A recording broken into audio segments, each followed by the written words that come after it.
Olá, paz e bem para você que nos acompanha pelas redes sociais. Meu nome é Frei Jacir de Freitas e o texto que inspira a nossa reflexão de hoje é Mateus 12, 46 a 50.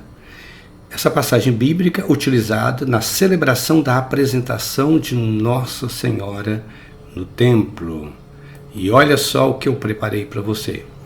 A festa apócrifa, porque está na Bíblia apócrifa, da apresentação de Maria do templo. Ela, mãe corredentora?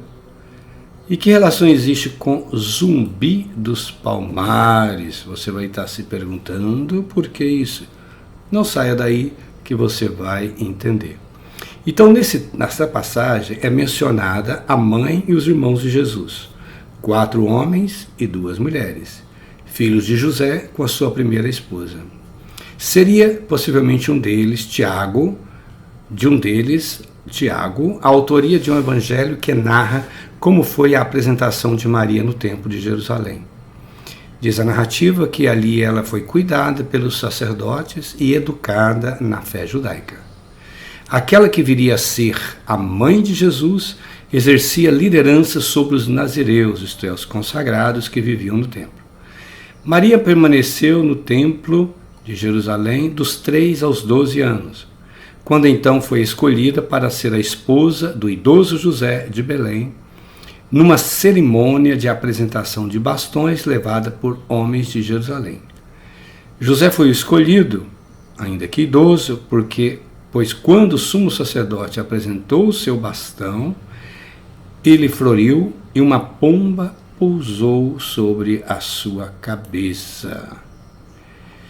Bom, Mateus 12 cita também a mãe de Jesus, é claro, como já dissemos anteriormente. Na história do cristianismo, Maria foi proclamada mãe de Deus em 431, na cidade de Éfeso, atual Turquia. E decorrente dessa afirmação de fé na Idade Média, precisamente no século XV, Maria foi chamada então de corredentora na salvação junto com Jesus. Na verdade, a Igreja nunca oficializou essa terminologia para Maria, pois ela poderia e pode criar empecilhos no diálogo ecumênico e negar Jesus como único mediador da salvação. O recente documento do Papa Leão XIV, afirmando que Maria não é corredentora, segue a orientação do Concílio Vaticano II, 1962-1965, o qual afirmou que Maria teve um papel subordinado a Cristo no trabalho da redenção. Na verdade, a figura de Maria, que não foi cultuada nos primeiros séculos do cristianismo pelo fato de não ter sido martirizada, ganhou força na Idade Média, motivada então pela insistência, digo eu, da Igreja no discurso do medo da morte e do inferno. Então Jesus, nesse contexto, passa a ser um juiz implacável e Maria, portanto, advogada de defesa por ser a sua mãe. E em decorrência disso, surgiu então, nesta mesma época, século XV, o seu título de corredentora. Maria é, na verdade, modelo de fé e esperança na luta de libertação. A Maria do Magnífica, de Lucas 1, 46, 56, aquela que foi encontrar com uma prima Isabel. Feitas essas considerações sobre os irmãos e a mãe de Jesus, voltemos então à temática da festa da apresentação de Nossa Senhora do Templo.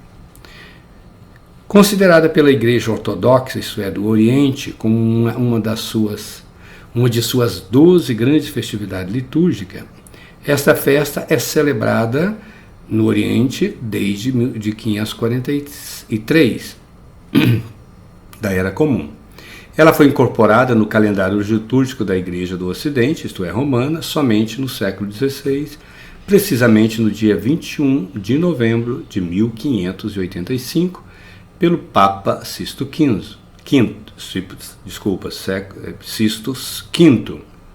quando o culto a Maria foi revigorado.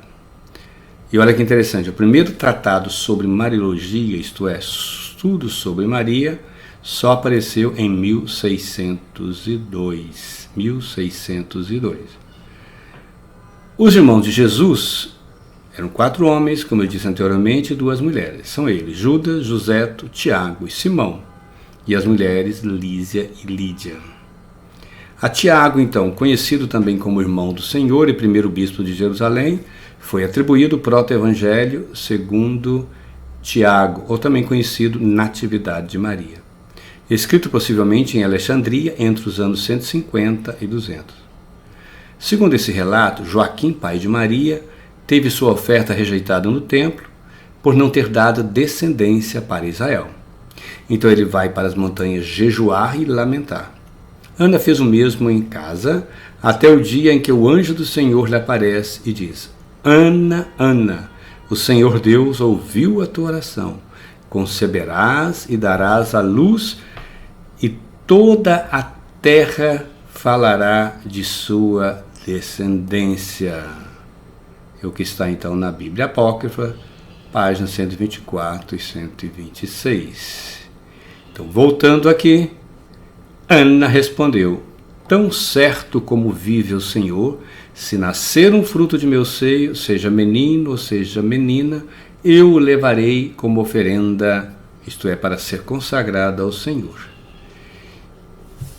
E ele o servirá todos os dias de sua vida. Ana então concebeu uma menina, no 9º mês ela deu à luz. Ela perguntou à parteira: a quem dei à luz? A parteira respondeu: uma filha. Ana exclamou: hoje minha alma foi enaltecida, e deitou a criança. Quando se completaram os dias prescritos pela lei, Ana fez a purificação do parto, deu o peito à criança e a chamou Maria. Imagem aqui dos pais de Maria, Joaquim e Ana, que conhecemos somente pela literatura apócrifa. Joaquim diz a história que deu uma grande festa para celebrar o primeiro ano de vida de Maria. Naquele dia, Joaquim apresentou a menina aos sacerdotes. Estes a abençoaram, dizendo: o Deus de nossos pais abençoa essa criança e dá-lhe um nome glorioso e eterno por todas as gerações. E todo o povo respondeu: assim aconteça. Amém.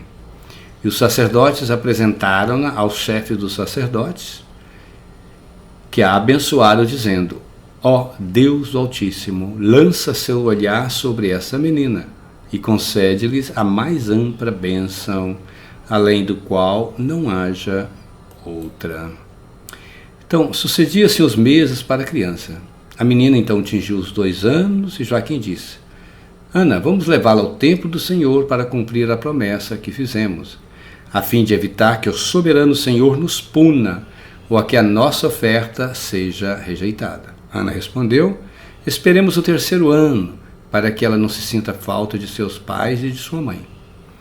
Disse Joaquim: esperemos.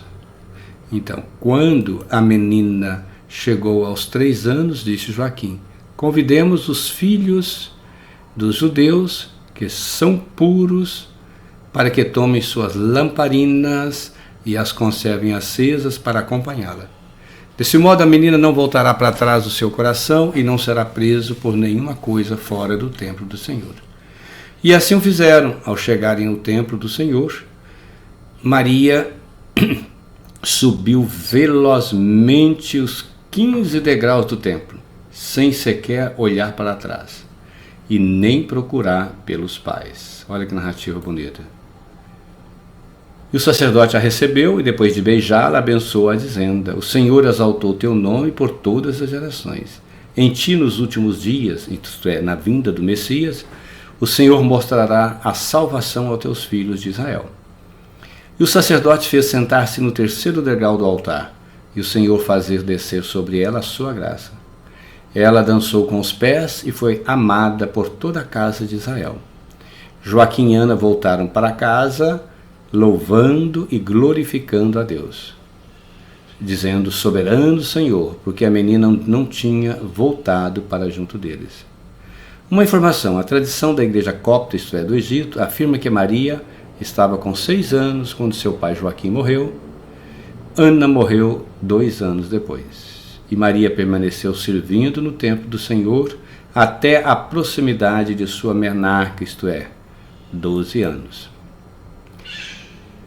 Caminhando para a nossa conclusão, a memória desses cristianismos perdidos sobre a apresentação de Maria no templo surgiu para enaltecer a figura de Maria na história da salvação. E poderá ter possibilitado a ela, então, claro, o título de corredentora. A festa de Assunção de Nossa Senhora só tem sentido se celebrada para ressaltar o valor de nossa consagração, de nossa adesão a Deus, tendo como inspiração a preparação de Maria no Templo de Jerusalém, para ser, então, a Mãe de Deus. Ela torna-se modelo de fé para os cristãos. A criança educada no templo proclamou na fase adulta da vida a derrubada dos poderosos e a exaltação dos oprimidos. Portanto, devoção e libertação são fundamentais para a fé de inspiração mariana. Pois bem, caminhando para a conclusão, a partir de uma fé libertária de Maria, gostaria de recordar aqui uma figura importante, modelo de resistência de um povo no Brasil, celebrado um dia antes da festa da apresentação de Maria no templo.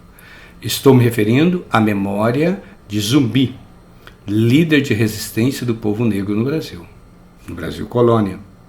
Conhecido como Zumbi dos Palmares, região da Lagoa, onde viveu entre os anos de 1665 a 1695. Ainda criança, ele foi capturado e educado por um missionário católico. Casado com uma negra, uma líder negra chamada Dandara, com quem teve 3 filhos, o adulto Zumbi se uniu ao seu povo, que residia em quilombos, lugar onde viviam os escravizados que fugiam da exploração escravocrata dos grandes fazendeiros de cana-de-açúcar e da dominação holandesa no Nordeste brasileiro. Então, Zumbi, nome africano que evoca o deus da guerra, foi a última liderança negra do Quilombo de Palmares, Serra da Barriga, na luta então contra a escravidão, a liberdade de culto e a prática da religião africana no Brasil colônia. Diante da lenda que se criou de que ele não morreu, o governo mandou decapitá-lo e levar a sua cabeça e expô-la na praça pública na cidade de Recife. Sabe o dia que aconteceu isso? 20 de novembro de 1695. Então, data escolhida para celebrar no Brasil o Dia da Consciência Negra. Portanto, que a memória de Maria e de Zumbi nos inspire bons propósitos de vida cristã, consagrada à redenção, na paz e no bem. Um abraço para você, fique com Deus, até a próxima, se Deus assim o permitir. E não se esqueça de compartilhar esse vídeo. Fique com Deus.